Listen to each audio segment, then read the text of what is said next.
నమస్కారం ETV news కు స్వాగతం. ముందుగా ముఖ్యాంశాలు. మధ్యప్రాచ్యంలో భయానక మలుపు తిరిగిన యుద్ధం. ఇంధన వనరులపై ఇజ్రాయెల్, ఇరాన్ పరస్పర దాడులతో తీవ్ర ఉద్రిక్తత. గల్ఫ్ దేశాల్లోని చమురు క్షేత్రాలే లక్ష్యంగా ఇరాన్ దాడులు. ఇంధన కేంద్రాలు, అమెరికా స్థావరాల్లో ఎగిసిపడిన మంటలు. ఇరాన్ ప్రతీకార దాడులపై మండిపడిన ట్రంప్. తక్షణమే ఆపకుంటే టెహ్రాన్ గ్యాస్ క్షేత్రాలను ధ్వంసం చేస్తామని హెచ్చరిక. చమురు క్షేత్రాలపై దాడులతో ఎగబాకిన ముడిచమురు ధరలు. కుదేలైన స్టాక్ మార్కెట్లు. భారీగా తగ్గిన సెన్సెక్స్, నిఫ్టీ.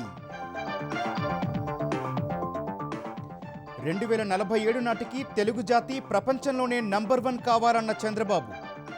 ఉగాది సంకల్పంతో ముందుకు వెళ్దామని పిలుపు. ఆంధ్రప్రదేశ్లో 10,060 పోస్టులతో job calendar.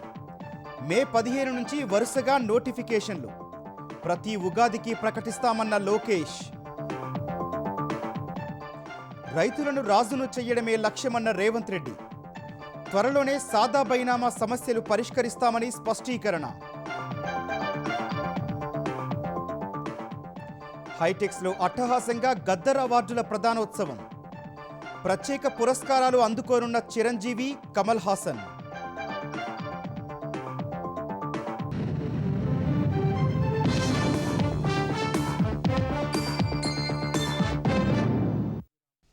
Iran, America, Israel మధ్య జరుగుతున్న యుద్ధం అత్యంత ప్రమాదకరమైన మలుపు తిరిగింది.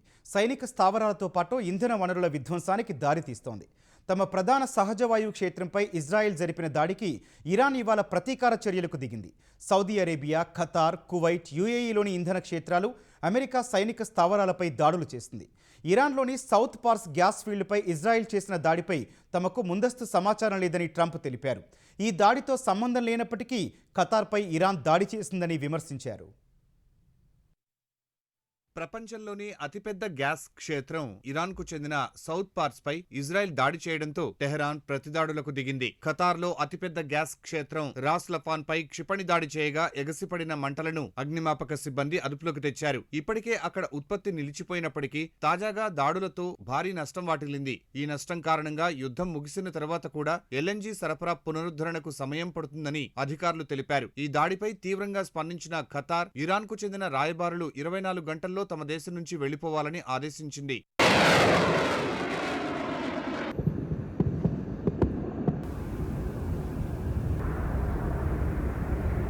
యుఏఈ రాజధాని అబుదాబిలోని హబ్షన్ బాబ్ గ్యాస్ క్షేత్రాలపై ఇరాన్ డ్రోన్లతో విరుచుకుపడగా వాటిని మూసివేశారు. రోజుకు 7,30,000 బ్యారెళ్ల సామర్థ్యం కలిగిన కువైట్లోని మినా అల్ అహ్మదీ రిఫైనరీపై జరిగిన డ్రోన్ దాడితో మంటలు చెలరేగాయి. కువైట్లోని అమెరికా ఎయిర్ బేస్ కూడా దెబ్బతిన్నట్లు స్థానిక మీడియా తెలిపింది. సౌదీ అరేబియాకు చెందిన చమురు దిగ్గజం ఆరామ్కో ప్లాంట్ పై టెహ్రాన్ క్షిపణులతో దాడి చేసింది. హోర్ముజ్ జలసంధికి ప్రత్యామ్నాయంగా సౌదీ తన చమురును ఎర్ర సముద్రం ద్వారా పంపింగ్ మొదలుపెట్టింది. అయితే ఎర్ర సముద్రం తీర నగరమైన యాన్బులోని శామ్రెఫ్ రిఫైనరీపై ఇరాన్ దాడి చేయడంతో ఆ మార్గంలో కూడా భద్రత ప్రశ్నార్థకంగా మారింది. శామ్రెఫ్ వద్ద జరిగిన నష్టాన్ని అంచనా వేస్తున్నారు. రియాద్, తూర్పు ప్రావిన్స్ లో 6 డ్రోన్లను అడ్డుకున్నట్లు సౌదీ ప్రకటించింది. ఇరాన్ కు మద్దతుగా ఇరాకీ రెసిస్టెన్స్ ఫోర్స్ జోర్డాన్లోని అమెరికా స్థావరంపై డ్రోన్లతో దాడి చేసింది.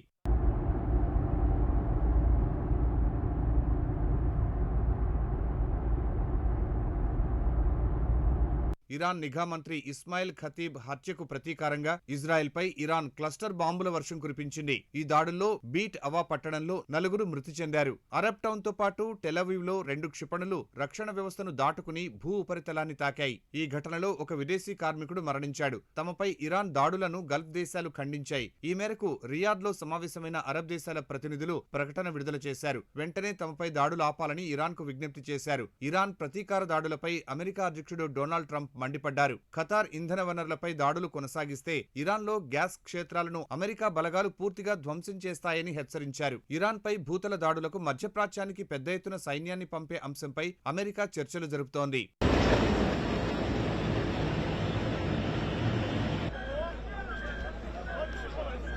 లెబనాన్లోని హెజ్బుల్లా స్థావరాలే లక్ష్యంగా ఇజ్రాయెల్ బాంబుల వర్షం కురిపించింది. దక్షిణ, తూర్పు ప్రాంతాల్లో జరిగిన దాడులతో కలిపి మొత్తం 27 మంది మరణించగా అనేక మంది గాయపడినట్లు లెబనాన్ ఆరోగ్య మంత్రిత్వ శాఖ తెలిపింది. సెంట్రల్ బీరూట్లో జరిగిన వైమానిక దాడిలో 10 అంతస్తుల భవనం కుప్పకూలగా 10 మంది మృతి చెందారు. అనేక వాహనాలు ధ్వంసమయ్యాయి.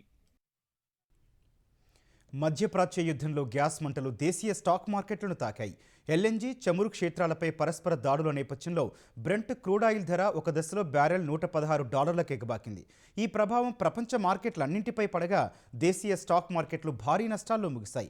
గత 3 సెషన్లో 2140 పాయింట్లు లాభపడ్డ సెన్సెక్స్ ఇవాళ ఒక్కరోజే 2497 పాయింట్ల నష్టంతో ముగిసింది. క్రితం ముగింపు కంటే 1950 పాయింట్ల నష్టంతో 74,751 వద్ద ఈ ఉదయం బీఎస్సీ సూచీ ప్రారంభమైంది. ఈ దశలో తగ్గిన ధరల వద్ద మదుపర్లు కాసేపు కొనుగోళ్లు జరపగా సూచీ 75,354 పాయింట్ల గరిష్ట స్థాయిని తాకింది. అనంతరం గ్యాస్ కొరత భయాలతో మార్కెట్లలో తీవ్ర అమ్మకాల ఒత్తిడి ఏర్పడింది. ఒక దశలో 73,951 పాయింట్ల కనిష్ట స్థాయికి సెన్సెక్స్ పతనమైంది. చివరిలో కాస్త కోలుకొని 74,207 పాయింట్ల వద్ద స్థిరపడింది. జాతీయ స్టాక్ ఎక్స్చేంజ్ సూచీ నిఫ్టీ 776 పాయింట్ల నష్టంతో 23,002 పాయింట్ల వద్ద ముగిసింది. పశ్చిమాసియాలో యుద్ధం మహోగ్ర రూపం దాల్చిన వేళ ప్రధాని నరేంద్ర మోదీ, ఫ్రాన్స్ అధ్యక్షుడు ఇమాన్యుయల్ మాక్రన్, ఒమన్ సుల్తాన్, మలేషియా ప్రధాని అన్వర్ ఇబ్రహీంలతో ఫోన్లో చర్చలు జరిపారు. ఒమన్ సుల్తాన్ హైతమ్ బిన్ తారిక్తో మొదట మాట్లాడిన మోదీ పశ్చిమాసియాలో తాజా పరిస్థితులపై చర్చించారు. తక్షణమే ఉద్రిక్తతలు తగ్గించాల్సిన ఆవశ్యకతపై ఇరువురు నేతలు సమాలోచనలు జరిపారు. హోర్ముజ్ జలసంధి నుంచి స్వేచ్ఛాయుత నౌకాయానానికి తీసుకోవాల్సిన చర్యలపై సంప్రదింపులు జరిపారు. పశ్చిమాసియాలో ఉద్రిక్తతలను తగ్గించడానికి, శాంతిని పునరుద్ధరించడానికి ఉమ్మడి కృషి అవసరమని హైతమ్ బిన్ తారిక్ అంగీకరించినట్లు ప్రధాని మోదీ ఎక్స్లో వెల్లడించారు. ఒమన్పై ఇరాన్ దాడులను ఖండించినట్లు మోదీ ఎక్స్ పోస్ట్లో తెలిపారు. ఫ్రాన్స్ అధ్యక్షుడు మాక్రాన్, మలేషియా ప్రధాని ఇబ్రహీంతో జరిగిన చర్చల్లో పశ్చిమాసియాలో ఉద్రిక్తతలను తగ్గించడానికి, శాంతిని పునరుద్ధరించడానికి కృషి చేయాలనే అభిప్రాయానికి వచ్చినట్లు మోదీ ఎక్స్లో వెల్లడించారు. దేశంలో ఎక్కడా ఎల్పీజీ కొరత లేదని, వినియోగదారులకు ఆందోళన అవసరం లేదని కేంద్రం స్పష్టం చేసింది. ఏ ఎల్పీజీ డిస్ట్రిబ్యూటర్ వద్ద స్టాక్ లేదనే పరిస్థితి రాదని పెట్రోలియం శాఖ సంయుక్త కార్యదర్శి సుజాత శర్మ తెలిపారు. సిలిండర్ల డెలివరీ షెడ్యూల్ ప్రకారమే జరుగుతోందన్నారు. ప్రస్తుతం 94% గ్యాస్ బుకింగ్ ఆన్లైన్ ద్వారానే జరుగుతోందని చెప్పారు. వాణిజ్య అవసరాల కోసం అదనంగా 10% ఎల్పీజీని రాష్ట్రాలకు సరఫరా చేయాలని కేంద్రం ప్రతిపాదించిందన్నారు. 3 రోజుల్లోనే సుమారు 5,600 మంది ఎల్పీజీ నుంచి పైపుడ్ న్యాచురల్ గ్యాస్ పీఎన్జీ కనెక్షన్లకు మారారని సుజాత శర్మ తెలిపారు. 2 వారాల్లోనే 1.25 లక్షల కొత్త కనెక్షన్లు ఇచ్చినట్టు వెల్లడించారు. బ్లాక్ మార్కెటింగ్ను కట్టడి చేయాలని రాష్ట్రాలకు సూచించినట్టు చెప్పారు. తెలుగు సంవత్సరాది ఉగాదిని పురస్కరించుకొని కూటమి ప్రభుత్వం 10,060 పోస్టుల భర్తీకి జాబ్ క్యాలెండర్ విడుదల చేసింది. ఆంధ్రప్రదేశ్ విద్యాశాఖ మంత్రి నారా లోకేష్ జాబ్ క్యాలెండర్ విడుదల చేశారు. ఇకపై ప్రతి ఉగాదికి జాబ్ క్యాలెండర్ విడుదల చేయనున్నట్టు తెలిపారు. ఈ క్యాలెండర్ ప్రకారం మొదట విశ్వవిద్యాలయాల్లో 1,500 పోస్టుల భర్తీకి మే 15న నోటిఫికేషన్ రానుంది. 91 గ్రూప్ 1 పోస్టులు, హోంశాఖలో 2,778 పోస్టులు, ఇతర శాఖల్లో 928 పోస్టులకు ఆగస్టు 15న నోటిఫికేషన్ వెలువడుతుంది. 750 గ్రూప్ 2 పోస్టులు, 503 ఏడబ్ల్యూ పోస్టులు, ఇతర విభాగాల్లో 506 పోస్టులకు సెప్టెంబర్ 15న నోటిఫికేషన్ విడుదల చేస్తారు. పాఠశాల, ఇంటర్మీడియట్ విద్యకు చెందిన 3,004 పోస్టులకు అక్టోబర్ 15న నోటిఫికేషన్ జారీ కానుంది. నిర్దేశిత సమయంలో పరీక్షలు నిర్వహించి అన్ని పోస్టులు భర్తీ చేస్తామని లోకేష్ స్పష్టం చేశారు. సిలబస్ కూడా ముందే ప్రకటిస్తామని, ఉద్యోగార్థులు నైపుణ్యం పోర్టల్లో వన్ టైం రిజిస్ట్రేషన్ చేసుకుని అలర్ట్స్ పొందవచ్చని సూచించారు. ఇతర వివరాలు naipunyam.ap.gov.in/జాబ్ క్యాలెండర్లో చూడొచ్చని వివరించారు. ఆంధ్రప్రదేశ్లో అకాల వర్షం కారణంగా పలు జిల్లాల్లో రైతులు తీవ్రంగా నష్టపోయారు. ఎన్టీఆర్ జిల్లాలోని జగ్గయ్యపేట, నందిగామ నియోజకవర్గాల్లో ఈదురుగాలులతో వడగళ్ల వాన కురవగా మిర్చి, అరటి, బొప్పాయి, వరి పైర్లు దెబ్బతిన్నాయి. సుమారు 100 హెక్టార్లలో అరటి, 50 హెక్టార్లలో బొప్పాయి తోటలు నేలవాలాయి. జగ్గయ్యపేటలో 13,000 ఎకరాలు, నందిగామలో 10,000 ఎకరాల్లో మొక్కజొన్న పూర్తిగా నేలపాలైందని రైతులు వాపోయారు. మున్నేరు ఆయకట్టు పరిధిలో వరి పైరు దెబ్బతింది. ధాన్యం పూర్తిగా రాలిపోయిందని రైతులు ఆవేదన వ్యక్తం చేశారు. సత్యసాయి జిల్లా నంబుల పూలకుంట మండలంలో వర్షం ధాటికి మొక్కజొన్న పంట పూర్తిగా దెబ్బతింది. మరో 20 రోజుల్లో చేతికి అందాల్సిన పంట నేలపాలైందని రైతులు ఆవేదన వ్యక్తం చేశారు. రాత్రి కురిసిన జోరు వానకు కడప జిల్లా పులివెందుల మండలంలోని అరటి రైతులు భారీ నష్టాన్ని చవిచూశారు. ఈదురుగాలులకు అరటి చెట్లు గెలలతో సహా నేల కొరిగాయి. లక్షల రూపాయల పెట్టుబడి నేలపాలైందని రైతులు ఆందోళన వ్యక్తం చేశారు. అటు ఉపరితల ఆవర్తనం ద్రోణి ప్రభావంతో మరో 3 రోజులు ఏపీలో పిడుగులతో కూడిన వర్షాలు పడే అవకాశం ఉందని వాతావరణ శాఖ తెలిపింది. ఆంధ్రప్రదేశ్లో అకాల వర్షాల వల్ల పంటలకు జరిగిన నష్టంపై ముఖ్యమంత్రి చంద్రబాబు అధికారులతో సమీక్ష నిర్వహించారు. ఇప్పటి వరకు వర్షాలు, వడగళ్లకు దెబ్బతిన్న పంటల వివరాలపై ఆరా తీశారు. కృష్ణా, నెల్లూరు, సత్యసాయి, ఎన్టీఆర్, అనంతపురం, పార్వతీపురం, మన్యం జిల్లాల్లో 16 మండలాల్లోని 89 గ్రామాల్లో పంటలు దెబ్బతిన్నట్టు ముఖ్యమంత్రికి అధికారులు తెలిపారు. 384 హెక్టార్లలో వరి, 630 హెక్టార్లలో మొక్కజొన్న, 200 హెక్టార్లలో మినుము వంటి పంటలకు నష్టం వాటిల్లినట్టు తెలిపారు. మొత్తం 1215 హెక్టార్లలో సాధారణ పంటలు దెబ్బతినగా 2043 మంది రైతులు నష్టపోయినట్టు చెప్పారు. 267 హెక్టార్లలోని అరటి, బొప్పాయి, మామిడి, నారింజ పంటలకు నష్టం వాటిల్లినట్టు తెలిపారు. పూర్తి స్థాయిలో పంట నష్టం వివరాలు సేకరించాల్సి ఉందన్నారు. వాతావరణ పరిస్థితులపై రైతులను అప్రమత్తం చేయడం ద్వారా పంట నష్టం తగ్గించగలిగేలా చర్యలు తీసుకోవాలని అధికారులకు చంద్రబాబు సూచించారు. తెలంగాణలో రైతులు వరికి బదులు ఆయిల్ ఫామ్ వైపు మళ్లితేనే భవిష్యత్ ఆశాజనకంగా ఉంటుందని వ్యవసాయ శాఖ మంత్రి తుమ్మల నాగేశ్వరరావు అన్నారు. కేంద్ర రాష్ట్ర ప్రభుత్వాలు ఇచ్చే సబ్సిడీలను ఉపయోగించుకొని ఆయిల్ ఫామ్ పంటలు వేయాలని సూచించారు. సిద్దిపేట జిల్లా నర్మెట్ట ఆయిల్ ఫామ్ ఫ్యాక్టరీ వద్ద రైతు ఉత్సవాల్లో శాసన మండలి చైర్మన్ గుత్తా సుఖేందర్ రెడ్డి, శాసనసభ స్పీకర్ గడ్డం ప్రసాద్, మంత్రి పొన్నం ప్రభాకర్, మాజీ మంత్రి హరీష్ రావు, ఎంపీ రఘునందన్ రావులతో కలిసి తుమ్మల పాల్గొన్నారు. వేడుకల్లో భాగంగా వ్యవసాయ, పశుసంవర్ధక శాఖ ఆధ్వర్యంలో ఏర్పాటు చేసిన 150 స్టాల్స్ను పరిశీలించారు. తర్వాత మాట్లాడిన నేతలు డిమాండ్ బాగా ఉండి లాభాలు వచ్చే పంటల వైపు రైతులు మళ్లాలని పిలుపునిచ్చారు. కాళేశ్వరం రాకతోనే ఉమ్మడి మెదక్ జిల్లా ఆయిల్ ఫామ్ పంటకు అనుకూలంగా మారిందని హరీష్ చెప్పగా, ఆయిల్ ఫామ్ను మరింత ప్రోత్సహించి దిగుమతిపై పన్ను పెంచాలని కేంద్రాన్ని కోరినట్లు తుమ్మల వివరించారు. ఆరుగాలం కష్టపడి నోటికాడికి వచ్చిన తర్వాత నిన్న మొన్న కురిసినటువంటి రాళ్లవాన వల్ల తెలంగాణ రైతు గుండె పగిలిపోతుంది. నా ఒక్క జిల్లా ఖమ్మం జిల్లానే కాదు, తెలంగాణలో ఉన్నటువంటి 31 జిల్లాలో ఈ పంట వేయాలని చెప్పి కేంద్ర ప్రభుత్వాన్ని ఒప్పించి ఎకరానికి 51,000 రూపాయలు రైతుకి సబ్సిడీ ఇచ్చేటటువంటి ఏకైక పంట ఆయిల్ ఫామ్ పంట అని చెప్పి మీకు ఈ సందర్భంగా మనం చేస్తున్నాం. కానీ కేంద్ర ప్రభుత్వం రిక్కచ్చిగా చెప్పింది 15 రోజుల క్రితం, మేము వరి ధాన్యాన్ని సేకరించాం, తాకీది ఇచ్చిందని చెప్పి కూడా మీకు ఈ సందర్భంగా మనం చేస్తున్నాం. అందుకని ఇప్పటి నుంచే క్రాప్ డైవర్సిఫికేషన్ చేయాల్సిన అవసరం వచ్చింది. ఈనాడు పామాయిల్ వేసిన రైతు నిశ్చింతగా బతకగలుగుతున్నాడు. మన తెలంగాణ ప్రజలు తలెత్తుకొని బతికేటట్టుగా ఈ పరాబోన సంవత్సరంలో బతకాలి. ఆయిల్ పామ్ తోటలుంటే ఫ్యాక్టరీ వస్తుంది తప్ప తోటలు లేకుండా ఫ్యాక్టరీ రాదు. ఈ ప్రాంతంలో నర్సరీ లేదు. అప్పుడు పెద్దలు తుమ్మలేశ్వరరావు గారితో మాట్లాడి అక్కడ అశ్వరావుపేట, సత్తుపల్లి నర్సరీల నుంచి మొక్కలు తెచ్చి కమలాదేవి అనే రైతు పొలంలో వెళ్లి మొదటి మొక్క నేను నాటాను. అలా రైతులతో రెగ్యులర్ గా కాన్ఫరెన్స్ కాల్ పెట్టి మీటింగులు పెట్టి ప్రోత్సహించి 12,000 ఎకరాల్లో ఈ ప్రాంతంలో మొక్కలు నాటాం. ఆయిల్ ఫామ్ ఫ్యాక్టరీకి నీళ్లు చాలా ముఖ్యం. కాళేశ్వరం LSM-5 కెనాల్ ద్వారా 20 కోట్ల లీటర్ల పాండుకు ఈ ఫ్యాక్టరీ నడుస్తూ ఉంది. అంతకుముందు నర్మెటలో పామాయిల్ పరిశ్రమ వద్ద రైతు ఉత్సవాల్లో స్టాల్స్ ఏర్పాటు సందర్భంగా ఉద్రిక్తత చోటు చేసుకుంది. సభాస్థలిలో కాంగ్రెస్, బీఆర్ఎస్ కార్యకర్తలు పరస్పరం వ్యతిరేక నినాదాలు చేశారు. మంత్రులు సభా వేదిక వద్దకు రాగానే స్వల్ప గందరగోళం నెలకొంది. ఒక దశలో పరిస్థితి చేయి దాటగా ఇరు వర్గాలను పోలీసులు చెదరగొట్టారు. అనంతరం మంత్రులు పొన్నం ప్రభాకర్, తుమ్మల, వాకిటి శ్రీహరి, మాజీ మంత్రి హరీష్ రావు 2 పార్టీల కార్యకర్తలకు నచ్చజెప్పి శాంతింపజేశారు. పంపించేయండి, బయటికి పంపించేయండి. నుంచున్న అందరిని బయటికి పంపించండి, లేకపోతే కుర్చీల్లో కూర్చోమనండి. కూర్చుంటే రాజధాని అమరావతిలో అత్యధిక అభివృద్ధి జరగాలనేది తన సంకల్పమని సీఎం చంద్రబాబు స్పష్టం చేశారు. సమస్యలు లేని రాష్ట్రంగా ఏపీ ఉండాలని కోరుకుంటున్నట్టు తెలిపారు. 2047కి ప్రపంచంలోనే తెలుగు జాతి నంబర్ 1గా ఉండేలా ఉగాదికి సంకల్పం తీసుకుందామని ప్రజలకు పిలుపునిచ్చారు. విజయవాడ తుమ్మలపల్లి కళాక్షేత్రంలో నిర్వహించిన ఉగాది వేడుకల్లో మంత్రులు, ప్రజా ప్రతినిధులతో కలిసి ముఖ్యమంత్రి చంద్రబాబు పాల్గొన్నారు. అవధాని మాడుగుల నాగఫణి శర్మ ఉగాది పంచాంగ శ్రవణం చేశారు. నవ నాయకుల్లో 7, 21 మంది ఉపనాయకుల్లో 16 మంది శుభస్పదంగా ఉన్నందున ఈ ఏడాది ఎక్కువగా శుభాలకే అవకాశం ఉందని ఆయన చెప్పారు. ఆంధ్రప్రదేశ్ ప్రగతి విశేషంగా ఉంటుందని తెలిపారు. ప్రజలంతా ఆనందించే సన్నివేశాలే పంచాంగంలో ఉన్నట్లు నాగఫణి శర్మ వివరించారు. దేవతల నగరి పేరిట ఉన్న అమరావతి విశ్వనగరిగా ఎదుగుతుందన్నారు. మనకు అమరావతి అన్నది అత్యంత రాజధానులకు ఒక విశ్వనగరం, ప్రపంచములోనే జేగీయమానమైనటువంటి నగరము కాబోతున్నది అమరావతి. అనంతరం మాట్లాడిన చంద్రబాబు భారతదేశ సంస్కృతి సంప్రదాయాలు ప్రపంచానికి ఆదర్శమని గుర్తు చేశారు. విలువలకు కట్టుబడి పనిచేద్దామని సూచించారు. పెద్ద కుటుంబం సుఖ సంతోషాలకు నాంది అని చెప్పిన ఆయన చిన్న కుటుంబం సమస్యలకు నెలవుగా మారిందన్నారు. 2047 కల్లా తెలుగు జాతి నంబర్ 1 గా ఉండాలనేది తన సంకల్పమని సీఎం వివరించారు. 2047కి ప్రపంచంలో నెంబర్ 1 కమ్యూనిటీ ఏదంటే దానికి చిరునామాగా తెలుగు కమ్యూనిటీ ఉండాలి, తెలుగు జాతి ఉండాలి. ఆ సంకల్పాన్ని మనం తీసుకోవాలి. విడిపోతే నేను ఎక్కువ బెనిఫిట్స్ ఇవ్వను, కలిసి ఉంటే ఇంకా అదనంగా బెనిఫిట్స్ ఇస్తానని కొత్త సాంప్రదాయానికి శ్రీకారం చుట్టాం. ఈ నెలలోనే ఈ ఉగాది పండుగ రోజు చెప్తున్నా, ఒక పాపులేషన్ మేనేజ్మెంట్ పాలసీ తీసుకొచ్చి ఎవరైనా 2-3 పుడితే 25,000 రూపాయలు ఆ రోజే వాళ్ళ అకౌంట్లో వేసే బాధ్యత తీసుకుంటామని చెప్పి నేను మీకు తెలియజేస్తున్నా.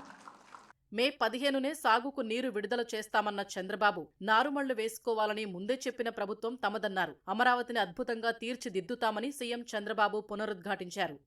ఈరోజు నా ఆలోచన నదుల అనుసంధానం జరగాలి, ప్రతి ఒక్కరికి నీటి భద్రత ఇవ్వాలి. అందుకే చెప్తున్న గోదావరి పుష్కరాల కంటే ముందు పోలవరం పూర్తి చేసి జాతికి అంకితం చేస్తాం.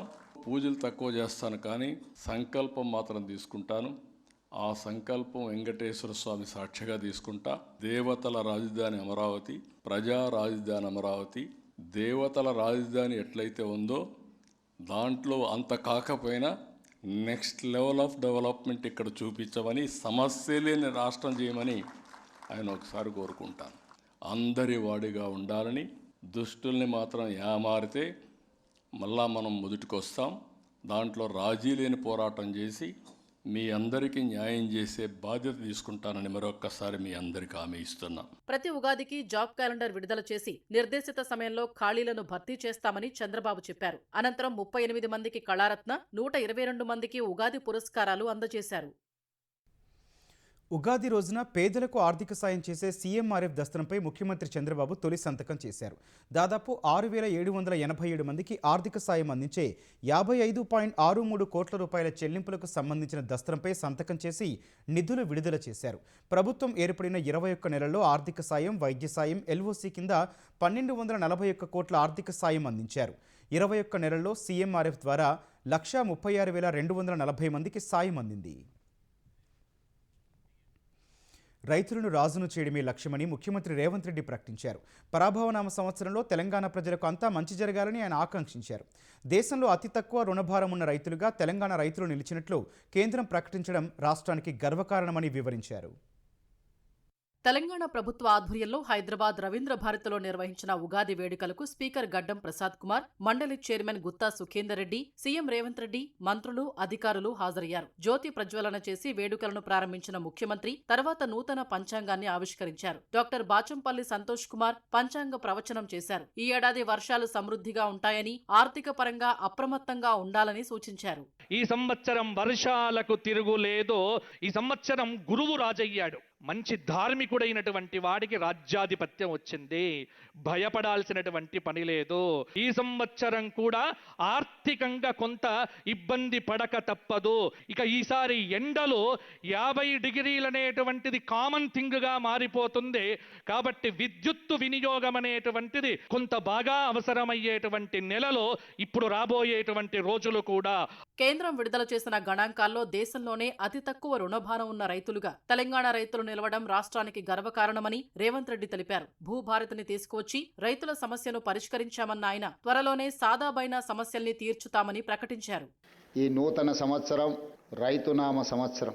తెలంగాణ రాష్ట్రంలో వ్యవసాయాన్ని లాభసాటిగా చేసి రైతును రాజును చేయాలన్న లక్ష్యంతోనే మా ప్రభుత్వం ప్రధానంగా ముందుకు వెళ్తుంది.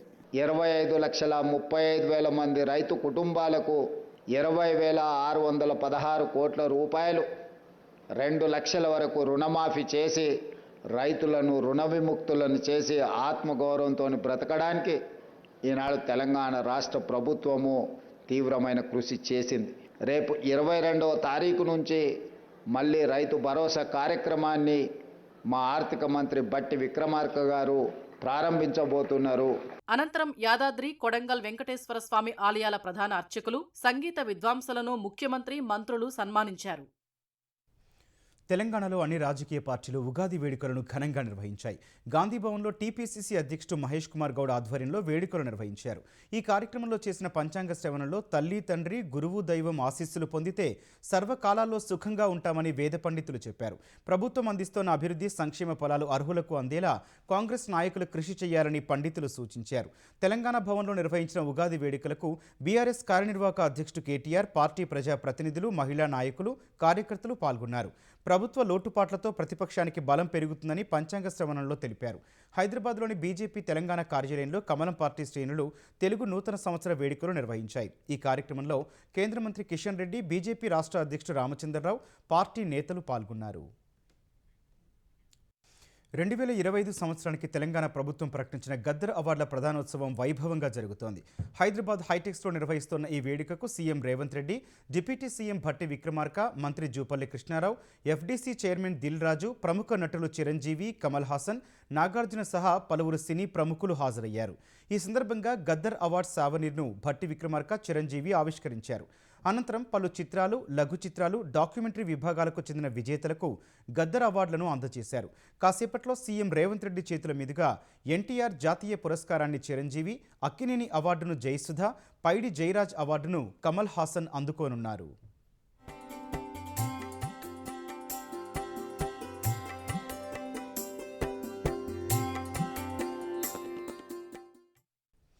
తెలంగాణ శాసనసభ మండలిలో 3 ఎమ్మెల్యేలు, 2 ఎమ్మెల్సీలను విపులుగా నియమిస్తూ ప్రభుత్వం ఉత్తర్వులు జారీ చేసింది. ఎమ్మెల్సీలు అద్దంకి దయాకర్, బల్మూరి వెంకట్, ఎమ్మెల్యేలు చింతకుంట విజయరమణారావు, ఎన్ఎం శ్రీనివాసరెడ్డి, వేముల వీరేశను ప్రభుత్వ విపులుగా నియమించింది. ఈ ఉత్తర్వులు తక్షణమే అమల్లోకి వస్తాయని సీఎస్కే రామకృష్ణారావు వెల్లడించారు. ఉగాది పండుగ వేళ హైదరాబాద్ ఎల్బీ నగర్ చౌరస్తా ఉద్రిక్తతలకు వేదికైంది. Moinabad farm house drugs party ఘటన నేపథ్యంలో కాంగ్రెస్, బీఆర్ఎస్ శ్రేణులు వైట్ ఛాలెంజ్ విసురుకున్నారు. ఈ మేరకు అంబేద్కర్ విగ్రహం వద్దకు కాంగ్రెస్ నాయకులు చేరి నిరసన తెలిపారు. బీఆర్ఎస్ తరపున వైట్ ఛాలెంజ్ స్వీకరించిన ఎల్బీ నగర్ ఎమ్మెల్యే సుధీర్ రెడ్డి అక్కడికి రావడానికి ప్రయత్నించగా పోలీసులు అడ్డుకున్నారు. పోలీసులకు ఎమ్మెల్యే మధ్య తలెత్తిన వాగ్వాదం తోపులాటకు దారితీసింది. ఈ క్రమంలో స్వల్ప ఉద్రిక్తత నెలకొంది.